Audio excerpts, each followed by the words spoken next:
A exatamente 7h42 de uma terça-feira de outubro de 2019, câmeras de segurança capturaram o que se tornaria um dos assaltos mais audaciosos da história moderna. Um caminhão de lixo padrão parou em um armazém industrial em uma pequena cidade nos arredores de Phoenix, Arizona.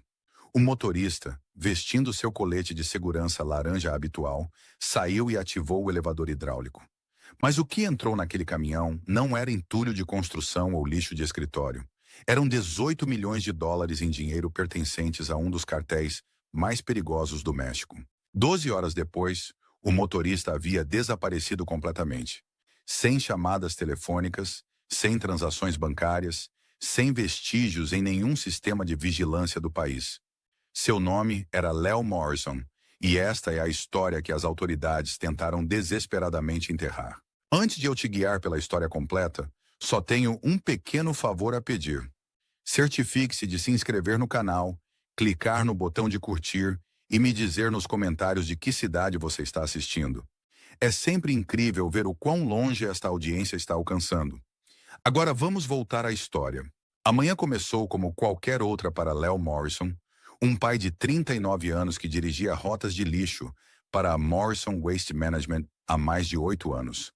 Ele atendia o extenso distrito industrial que se estendia pelos arredores empoeirados da cidade, onde negócios legítimos se misturavam com operações que preferiam permanecer invisíveis. Seu supervisor disse mais tarde aos investigadores que Léo era o motorista mais confiável deles. Nunca faltava um dia, nunca reclamava, sempre terminava suas rotas antes do previsto e nunca fazia perguntas sobre os estranhos pedidos de certos clientes. Ele era o tipo de funcionário que cuidava de sua própria vida. Mantinha a cabeça baixa e recebia seu salário toda sexta-feira, sem causar problemas para a gerência. Mas aquela terça-feira de manhã, em outubro, foi fundamentalmente diferente de todas as outras. O armazém onde Léo parou pertencia à Desert Sun Construction, uma empresa que, de acordo com registros públicos, não havia apresentado uma única declaração de imposto de renda em mais de 3 anos, apesar de alegar operar vários projetos de construção em todo o sudoeste. O enorme edifício de concreto ficava isolado no final de uma rua sem saída, cercado por terrenos baldios, máquinas enferrujadas e o tipo de silêncio opressor que vem com segredos perigosos. A maioria dos motoristas evitava esta coleta em particular, mas Léo havia sido especificamente designado para esta rota nos últimos 14 meses, lidando com o que seu supervisor chamava de lixo industrial especial, que exigia discrição e confiabilidade. Léo estacionou seu caminhão no cais de carregamento exatamente às 7h42 da manhã, assim como havia feito toda terça-feira durante o último ano e 2 meses. Imagens de segurança de um negócio vizinho de autopeças o mostram conversando com alguém logo fora do alcance da câmera, perto da entrada do armazém. A conversa durou exatamente 4 minutos e 17 segundos, durante os quais Léo parecia calmo e profissional, enquanto a outra pessoa gesticulava animadamente em direção ao interior do edifício. Então, Léo caminhou até a parte traseira de seu caminhão, ativou o elevador hidráulico com eficiência prática e começou a carregar um único container industrial que parecia idêntico às dezenas que ele havia movido antes do mesmo local. Mas é aqui que tudo se torna extraordinário, e a magnitude do planejamento de Léo se torna clara. Aquele container pesava quase 3 vezes o que o caminhão de Léo estava classificado para transportar com segurança sob condições normais de operação. O sistema hidráulico forçava visivelmente nas imagens de vigilância e o eixo traseiro do caminhão comprimiu perigosamente sob o peso maciço e inesperado. O veículo inclinou-se para trás em um ângulo alarmante que deveria ter acionado protocolos de segurança e desligamentos automáticos. Nenhum entulho de construção pesa tanto. Nenhum material de lixo legítimo cria esse tipo de esforço mecânico. Mas 18 milhões de dólares em dinheiro bem embalado, em sacos impermeáveis e pacotes selados a vácuo, é exatamente isso que você esperaria ver. Léo saiu do armazém às 7h51 da manhã, movendo-se significativamente mais lento do que o habitual, devido ao enorme peso em seu caminhão, e pegando uma rota que desviava de seu padrão normal. 9 minutos depois, seu rastreador GPS mostrou uma parada não programada em um campo vazio a 12 milhas do armazém, em uma estrada de terra que não levava a lugar nenhum e não fazia parte de nenhuma rota oficial de coleta de lixo. O caminhão permaneceu completamente parado por 23 minutos enquanto Léo, presumivelmente, transferia o dinheiro para outro veículo ou um esconderijo que havia sido preparado com antecedência. Quando os investigadores finalmente verificaram aquele local, semanas depois, encontraram marcas profundas de pneus sulcadas na terra, um celular queimado derretido além do reconhecimento, e algo mais que lhes arrepiou o sangue. Espalhados pela área, havia dezenas de abraçadeiras plásticas, do tipo usado especificamente para empacotar grandes quantias de dinheiro para transporte, e uma única luva de látex preta com vestígios de tinta que correspondiam ao corante distinto usado em notas de $100. Mas mais perturbador foi o que os especialistas forenses encontraram ao analisar as amostras de solo. Vestígios de gasolina e papel queimado sugeriam que Léo havia destruído documentos ou evidências neste local, possivelmente incluindo sua identificação original ou planos de backup de emergência. A cena do crime contava uma história de preparação e execução metódica que ia muito além de um simples roubo oportunista. Mas Léo estava longe de ter terminado seu plano cuidadosamente orquestrado. O verdadeiro gênio de seu esquema estava apenas começando a se desenrolar de maneiras que confundiriam os investigadores por anos. Às 9h15 da manhã, o caminhão de Léo apareceu nas câmeras de trânsito, entrando no centro da cidade, exatamente no horário, como se absolutamente nada de incomum tivesse acontecido na hora anterior. Ele fez suas paradas planejadas em 3 edifícios de escritórios diferentes, esvaziando metodicamente lixeiras, conversando casualmente com trabalhadores de manutenção e até ajudando um zelador idoso a carregar sacos para a área de carga. Uma testemunha disse mais tarde à polícia que Léo parecia excepcionalmente alegre naquela manhã, assobiando enquanto trabalhava e mencionando algo sobre finalmente poder tirar aquelas férias para ver sua filha, que ele estava planejando há meses. Outra testemunha, um segurança que conhecia Léo há anos, lembrou-se dele olhando o relógio repetidamente e parecendo ansioso para terminar sua rota rapidamente, mas não de uma forma que parecesse suspeita ou fora do comum. Léo até parou para comprar café de sua lanchonete habitual e passou 5 minutos conversando com o vendedor sobre o tempo e os resultados do futebol local. Para todos que interagiram com ele naquela manhã, Léo Morrison parecia estar tendo mais uma terça-feira comum no trabalho, talvez com um pouco mais de ânimo.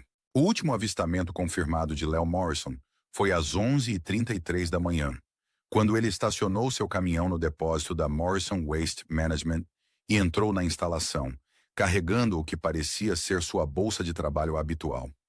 As câmeras o mostram entrando no edifício pela entrada de funcionários, mas a filmagem revela algo que os investigadores mais tarde perceberiam ser altamente significativo.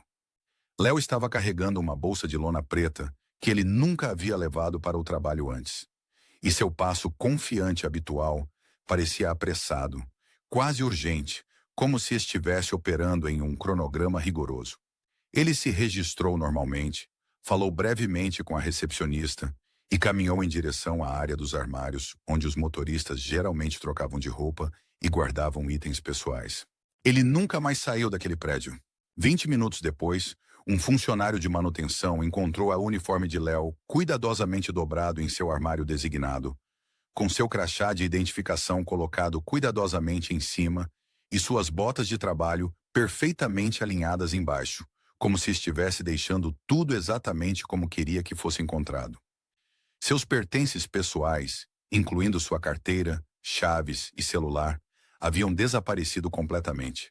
A misteriosa bolsa de lona preta não foi encontrada em lugar nenhum e nunca seria recuperada, apesar das extensas buscas. Câmeras de segurança mostraram que Léo não havia saído por nenhuma porta monitorada, mas de alguma forma havia desaparecido de um prédio com apenas 3 saídas, todas sob constante vigilância. Mas o que aconteceu em seguida causou um choque absoluto na investigação e revelou a verdadeira extensão do planejamento e preparação meticulosos de Léo. Exatamente às 14h47 do mesmo dia, A filha de 9 anos de Léo, Emma, foi retirada da Lincoln Elementary School por uma mulher que alegava ser sua tia vinda de outro estado para uma emergência familiar. Os registros escolares não mostravam nenhuma tia listada em nenhum dos contatos de emergência de Emma, e os professores nunca haviam visto essa mulher antes, durante os 3 anos em que Emma frequentou a escola. No entanto, ela forneceu identificação válida, uma carta profissionalmente autenticada de Léo, autorizando explicitamente a retirada e concedendo custódia temporária, e até sabia detalhes pessoais sobre Emma que apenas membros da família saberiam. A carta era datada de 3 dias antes do assalto e continha detalhes específicos sobre as informações médicas de Emma, restrições alimentares, atividades favoritas e até seu medo de tempestades. Informações que convenceram os administradores da escola de que se tratava de uma situação familiar legítima. A mulher que buscou Emma foi descrita mais tarde como profissional, bem vestida e calma, com Emma parecendo reconhecê-la e confiar nela completamente. Imagens de segurança da escola mostravam Emma saindo voluntariamente, de mãos dadas com esta mulher misteriosa, enquanto carregava uma pequena mochila que parecia ter sido arrumada com antecedência para viajar.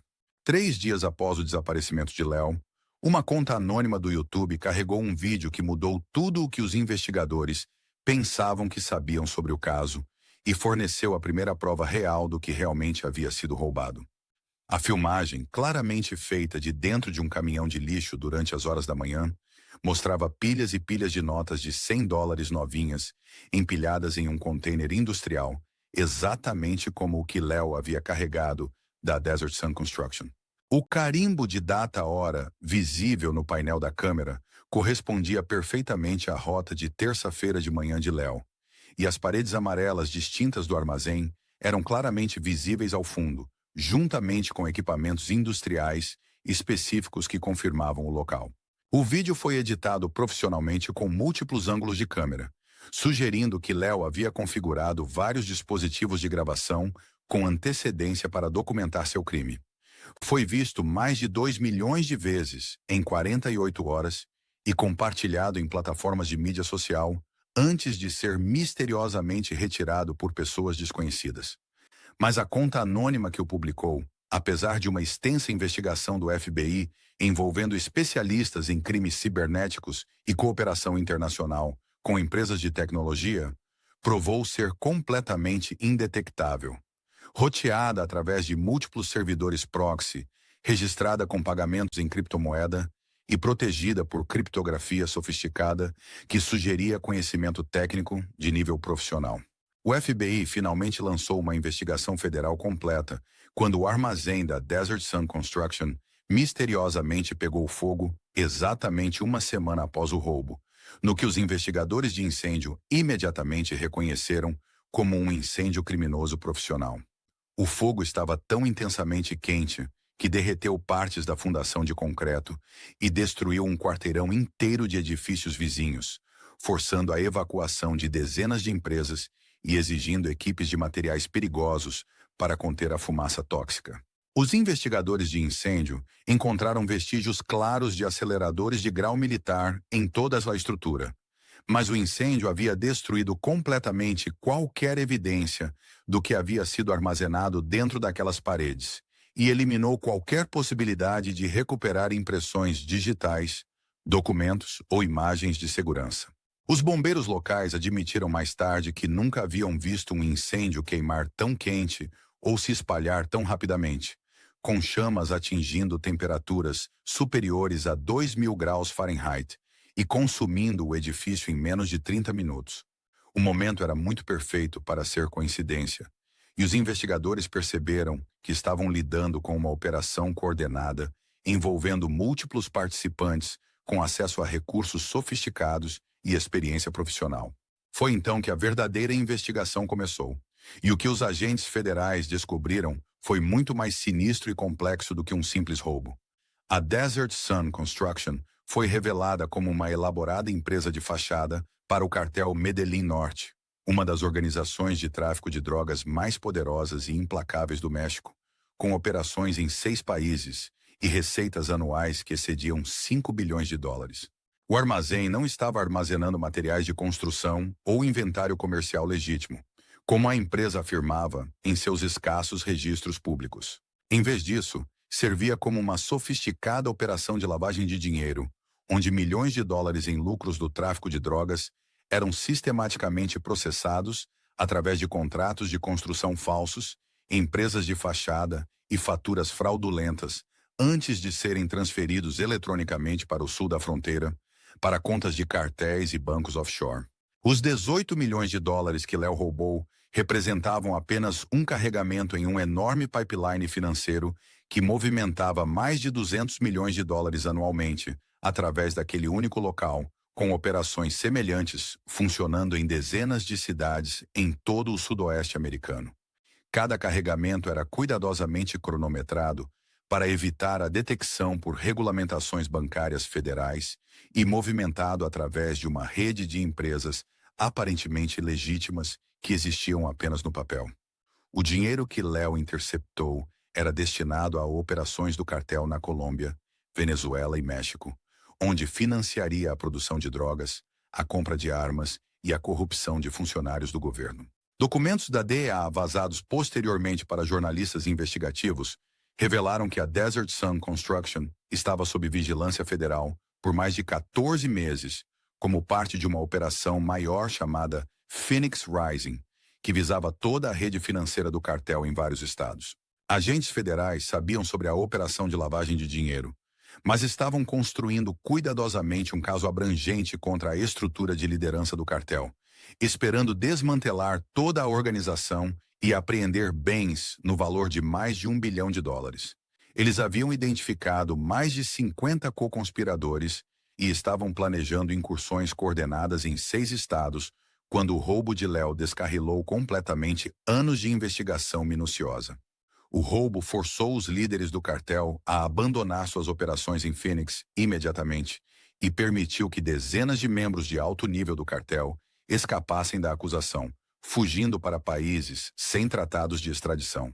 Milhões de dólares em evidências adicionais foram destruídos, e redes criminosas inteiras desapareceram da noite para o dia, custando aos contribuintes americanos mais de $10 milhões em recursos investigativos desperdiçados. Mas o roubo também revelou algo que chocou os investigadores federais e mudou sua compreensão de todo o caso. Léo Morrison possuía informações internas sobre as operações do cartel que iam muito além do que qualquer motorista de caminhão de lixo deveria saber, incluindo conhecimento detalhado de cronogramas de remessa, procedimentos de segurança e protocolos financeiros. Registros telefônicos solicitados pelos investigadores federais mostraram que, nas 3 semanas que antecederam o assalto, Léo recebeu exatamente 17 chamadas telefônicas de um número registrado em nome de Maria Santos, uma contadora que trabalhava na Desert Sun Construction e tinha acesso às informações financeiras mais sensíveis. Maria vinha alimentando secretamente informações à DEA sobre as operações de lavagem de dinheiro do cartel há mais de 6 meses, fornecendo detalhes cruciais sobre cronogramas de remessa, procedimentos de segurança e locais de armazenamento de dinheiro oculto. Ela recebeu mais de $50 mil por sua cooperação e foi prometida a realocação para a proteção de testemunhas após as incursões planejadas. Ela também era, descobriram os investigadores com crescente espanto, a ex-namorada de Léo do ensino médio, que havia mantido contato com ele por mais de 20 anos, apesar de seus caminhos de vida muito diferentes. Eles namoraram seriamente durante o último ano do ensino médio e permaneceram amigos mesmo depois que Léo se casou com sua ex-esposa, Sandra, e Maria se mudou para Phoenix para a faculdade. Registros telefônicos mostravam que eles estiveram em contato regular por meses, com conversas que duravam até 1 hora e muitas vezes ocorriam tarde da noite, quando ambos estavam longe de suas famílias e colegas de trabalho.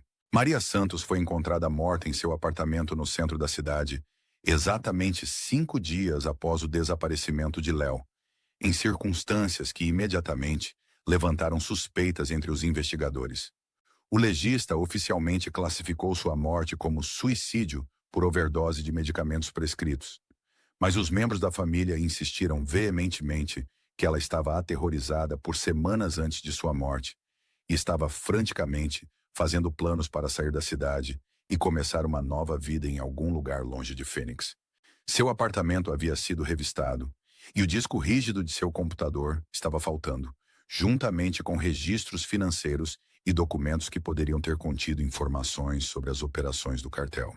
2 semanas após o roubo, o telefone via satélite de Léo, que ele havia comprado em dinheiro em uma loja de eletrônicos em Mesa, usando um nome falso, rastreou uma torre de celular nos arredores de Vancouver, Canadá.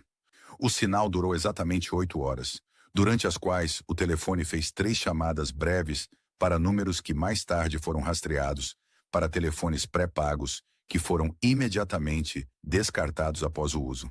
Então, o telefone via satélite ficou permanentemente inativo e nunca mais foi ativado, apesar do extenso monitoramento pelas autoridades americanas e canadenses. Mas quando as autoridades de fronteira canadenses realizaram uma busca exaustiva em seus registros de imigração e alfândega, não encontraram absolutamente nenhuma evidência de que Léo Morrison tenha entrado no Canadá usando sua identidade real ou qualquer um dos pseudônimos conhecidos que ele havia usado anteriormente. O rastro eletrônico esfriou completamente, deixando os investigadores com mais perguntas do que respostas e forçando-os a considerar a possibilidade de que Léo tivesse cúmplices com conhecimento técnico sofisticado e conexões internacionais. Meses se passaram sem novos desenvolvimentos. Apesar de uma investigação massiva envolvendo mais de 50 agentes federais e cooperação com agências de aplicação da lei em 12 países. A liderança do cartel, furiosa por perder 18 milhões de dólares e profundamente envergonhada pela violação de segurança que havia exposto sua operação em Phoenix, colocou uma recompensa substancial pela cabeça de Léo, que aumentava a cada semana que passava. Várias fontes de rua alegaram que a recompensa havia chegado a 2 milhões de dólares e que assassinos do cartel o estavam procurando ativamente em 3 países, usando redes de informantes e funcionários corruptos. Mas apesar do enorme incentivo financeiro e da reputação do cartel de encontrar qualquer um que os desafiasse, ninguém apresentou informações críveis sobre o paradeiro de Léo. Era como se Léo Morrison simplesmente tivesse desaparecido da existência, deixando para trás apenas perguntas, teorias e um rastro de pistas que não levavam a lugar nenhum. Então, em março de 2020, exatamente 5 meses após o assalto, um pacote misterioso chegou aos escritórios do jornal Phoenix Herald, endereçado à repórter de crimes Sarah Chen, que estava cobrindo a história desde o desaparecimento de Léo. Dentro, os investigadores encontraram uma unidade USB contendo um único arquivo de vídeo que reacenderia toda a investigação e forneceria a primeira comunicação direta de Léo desde seu desaparecimento. A filmagem mostrava um homem que se parecia exatamente com Léo Morrison, sentado no que parecia ser um quarto de motel de beira de estrada, barato com móveis genéricos e papel de parede desbotado. Seu rosto estava parcialmente obscurecido por sombras cuidadosamente posicionadas, mas sua voz era inconfundivelmente familiar para todos que o conheciam, incluindo seu ex-supervisor e colegas de trabalho, que foram chamados para verificar a gravação. Eu não queria ser um herói, disse o homem, olhando diretamente para a câmera, com calma determinação e sem vestígios de medo ou arrependimento. Mas esse dinheiro representa o puro mal destilado em moeda. Cada dólar foi ganho através do sofrimento, famílias destruídas e crianças mortas por overdose. Eu não podia permitir que eles o movessem para destruir mais vidas. Eu não podia continuar sendo parte daquela máquina de morte, mesmo como um cúmplice involuntário que estava apenas fazendo seu trabalho. Alguém tinha que tomar uma posição e eu estava no lugar certo, na hora certa, com a informação certa para fazer algo significativo.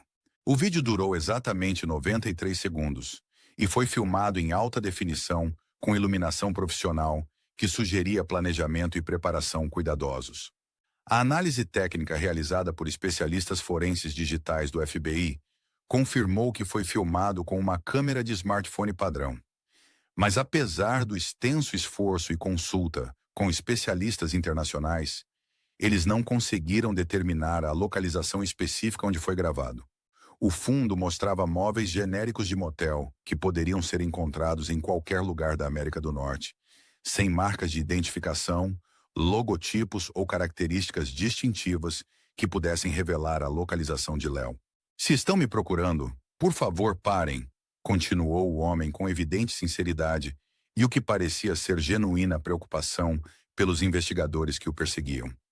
Nunca mais voltarei à minha antiga vida. Aquela parte de Léo Morrison morreu no momento em que saí daquele armazém. O dinheiro desapareceu completamente, doado anonimamente a organizações que lutam contra o tráfico de drogas e ajudam as vítimas de vício a recuperar suas vidas. Considerem isso um imposto sobre o mal que estava há muito tempo atrasado e deveria ter sido cobrado há anos. O vídeo concluiu com o homem segurando um jornal para que a câmera pudesse ver claramente as manchetes da primeira página e a data.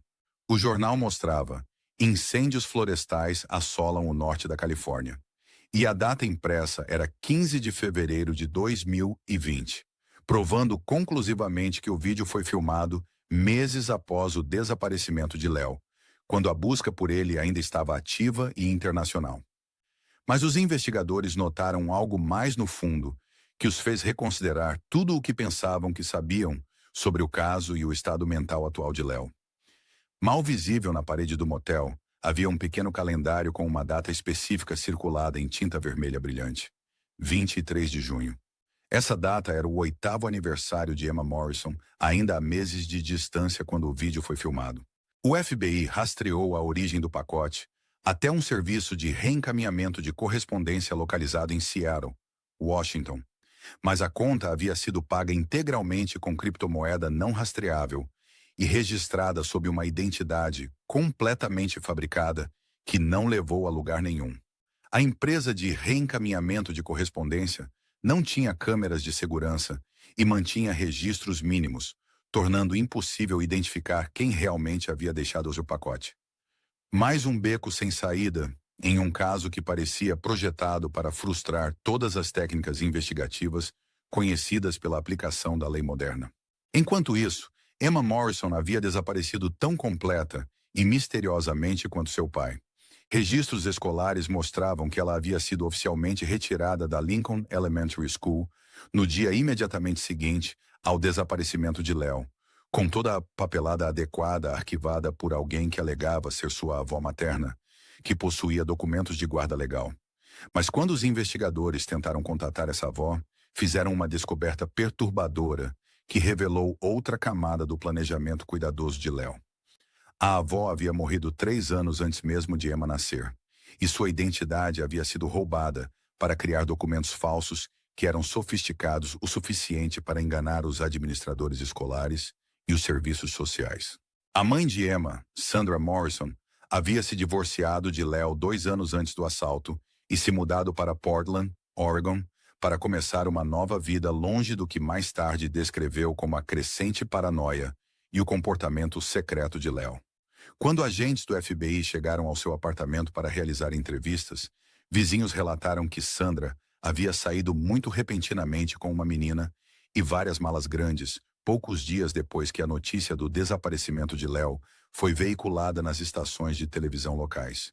O proprietário mais tarde encontrou 3 meses de aluguel em dinheiro em um envelope, juntamente com uma nota manuscrita pedindo desculpas por quebrar o contrato de aluguel, sem aviso prévio e expressando esperança de que tudo daria certo. Uma investigação posterior revelou que Sandra Morrison havia usado seu próprio passaporte para voar de Portland para Montreal, Canadá, com uma criança passageira listada como Emma Santos, usando o sobrenome de Maria Santos em vez de Morrison. A passagem havia sido comprada em dinheiro no aeroporto poucas horas antes da partida, sugerindo que a viagem foi espontânea ou parte de um plano de contingência previamente combinado. De Montreal, elas desapareceram completamente no complexo sistema de refugiados e imigração do Canadá, que oferecia proteção para famílias que fugiam da violência doméstica ou organizações criminosas. O caso consumiu enormes recursos no escritório do FBI em Phoenix por mais de 18 meses, tornando-se uma das investigações mais caras da história do escritório. Agentes federais seguiram pistas em 6 países diferentes e gastaram centenas de milhares de dólares dos contribuintes na investigação. Entrevistaram mais de 300 testemunhas potenciais, analisaram milhares de horas de imagens de vigilância e coordenaram com agências de aplicação da lei do México ao Canadá e da Colômbia às Filipinas. A Interpol emitiu alertas internacionais, e o caso foi destaque em vários programas de televisão e podcasts de crimes reais, na esperança de gerar dicas do público. Mas apesar de todos os seus esforços e do envolvimento de alguns dos investigadores mais experientes da aplicação da lei federal, Léo Morrison permaneceu nada mais do que um fantasma que aparentemente havia desaparecido no ar. O arquivo do caso aumentou para mais de 2.000 páginas, repletas de becos sem saída, pistas falsas e teorias que não levavam a lugar nenhum. Alguns investigadores veteranos teorizaram que Léo já estava morto por assassinos do cartel nos primeiros dias após o roubo, antes que pudesse desfrutar de um único dólar de sua fortuna roubada. Outros acreditavam que ele estava vivendo confortavelmente sob uma identidade completamente nova, possivelmente em algum lugar da América do Sul, onde 18 milhões de dólares poderiam facilmente comprar total invisibilidade e proteção até dos perseguidores mais determinados. Mas a perfiladora aposentada do FBI, Janet Chen, que passou 30 anos estudando casos criminais complexos e ajudou a resolver alguns dos desaparecimentos mais notórios da história americana, desenvolveu uma teoria muito diferente sobre o que realmente havia acontecido com Léo Morrison. Chen havia sido contratada como consultora 6 meses após o desaparecimento, quando o caso havia estagnado e os investigadores estavam ficando sem pistas. Léo Morrison era muito mais inteligente e calculista do que qualquer um lhe dava crédito, explicou Chen aos seus ex-colegas durante uma reunião que reformularia toda a investigação. Ele passou anos, não meses, estudando aquela operação de armazém, aprendendo seus padrões de segurança, construindo relacionamentos de confiança e reunindo informações internas de múltiplas fontes. Este não foi absolutamente um crime de oportunidade espontâneo ou uma tentativa desesperada de escapar de problemas financeiros.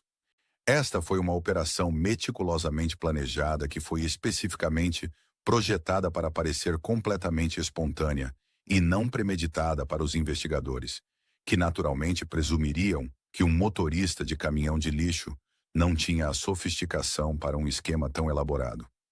Cada detalhe foi cuidadosamente orquestrado para criar máxima confusão e desorientação, enquanto Léo estabelecia uma nova identidade e desaparecia permanentemente.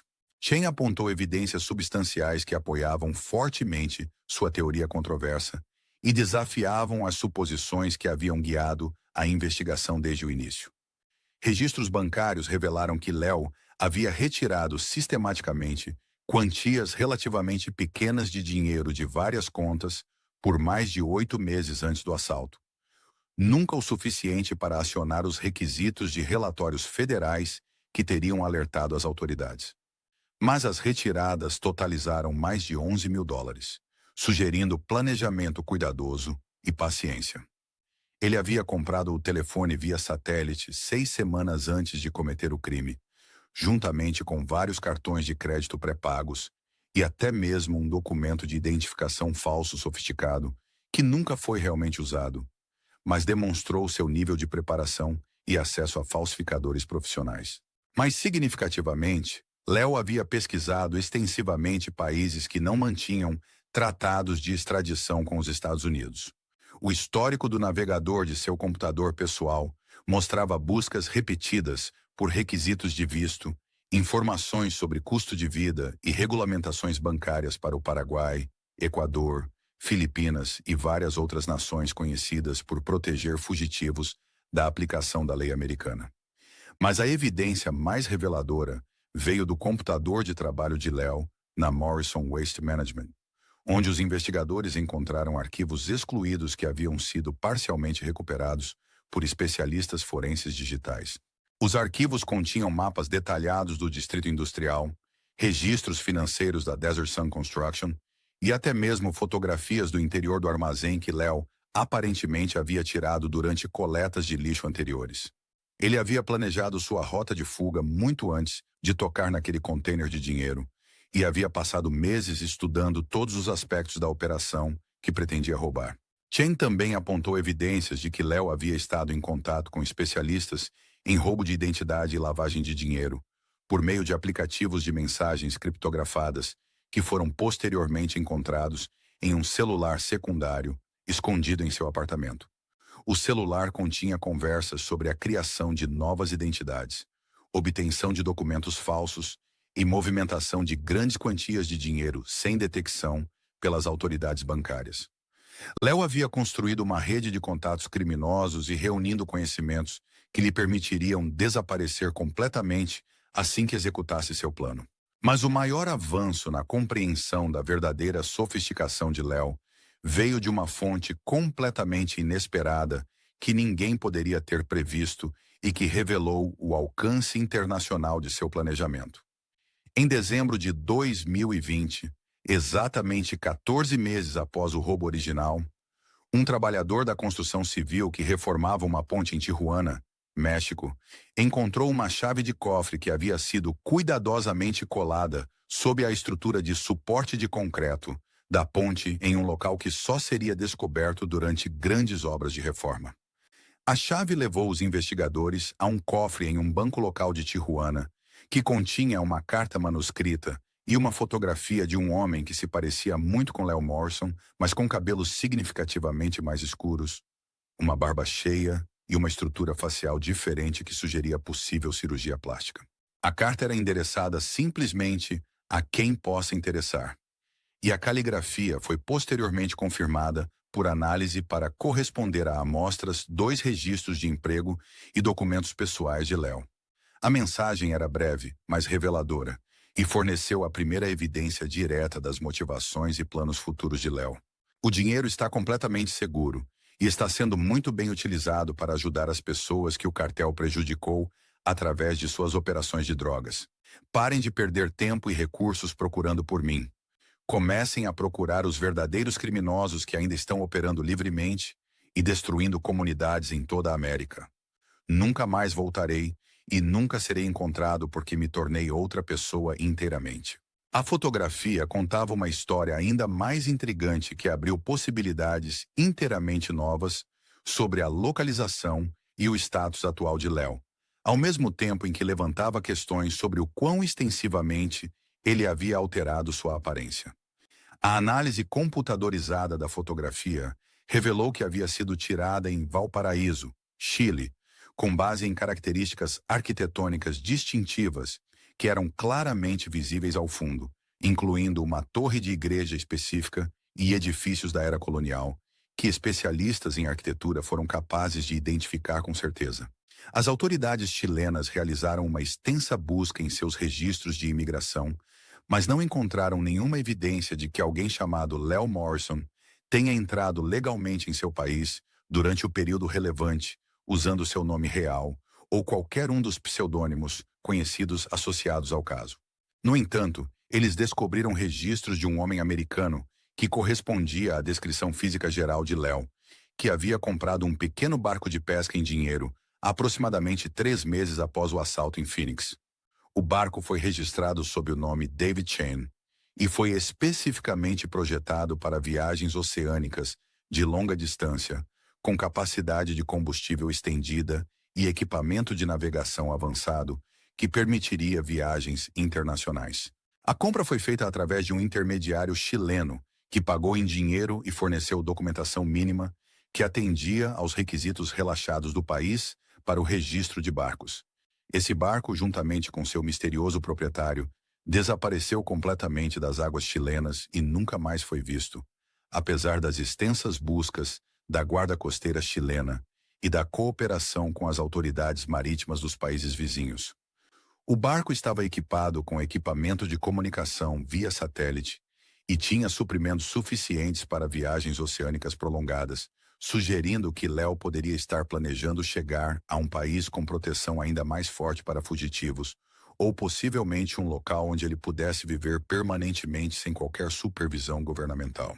No início de 2021, o FBI tomou a difícil decisão de suspender oficialmente A investigação ativa sobre o desaparecimento de Léo Morrison e o roubo de 18 milhões de dólares. O caso tecnicamente permaneceu aberto em seus arquivos, mas nenhum novo recurso foi alocado e nenhum agente foi designado para buscar pistas adicionais, a menos que surgissem novas evidências significativas.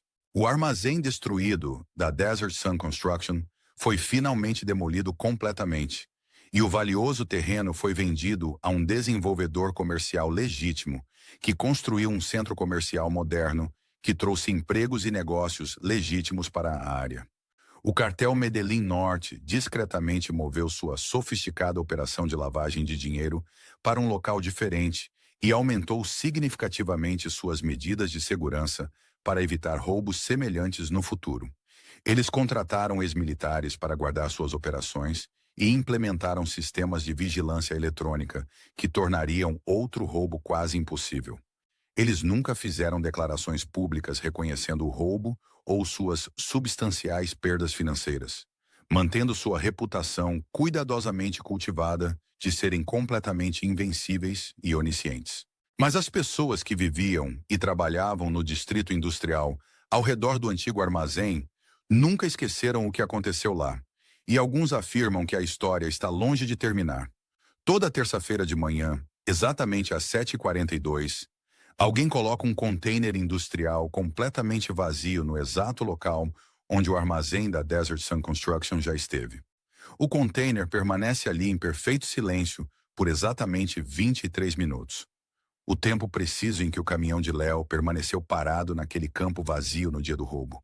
Então, tão misteriosamente quanto apareceu, o container desaparece sem deixar vestígios e sem ser visto por nenhuma das inúmeras câmeras de segurança que agora monitoram a área. Câmeras de segurança de múltiplos negócios capturaram este estranho ritual semanal dezenas de vezes nos últimos anos, mas a pessoa responsável nunca foi claramente identificada ou apreendida, apesar da intensa cobertura de segurança da área.